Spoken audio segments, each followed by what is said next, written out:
time again for some real education. We are back to our theme week here on images of the flagellation of Christ. It's one of the torments that Christ endured on his way to crucifixion on Calvary. And this one is a particularly brutal one. If you've ever seen Mel Gibson's The Passion of the Christ, and I very much recommend it to you, you get a sense of what this flagellation was really like. Leather whips that these Roman soldiers wielded that had the equivalent of fish hooks on the end of them, so that when the whip made contact with the body, those hooks dug into the flesh.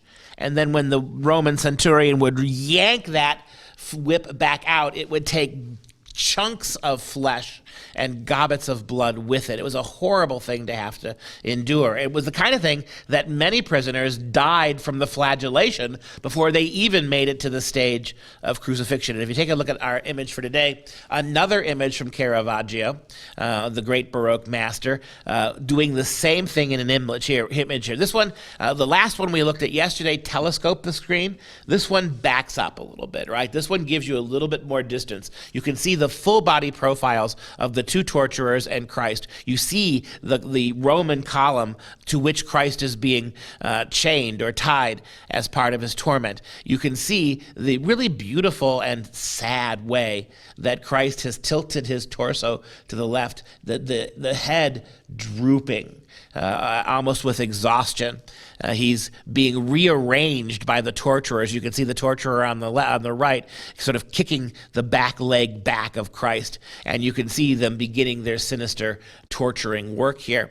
And all of these images are really quite arresting, and because it's that moment, perhaps that last moment before Christ undergoes this horrific torture. And to see the resignation, to see the calculated helplessness of Christ. Remember, he is the Son of God, so he endures this. He has the power to resist it, but he endures this and all of this torture on the behalf of those of us, the rest of us, who are sinful and lost without this kind of sacrifice. Why is this blood necessary? Why is blood necessary?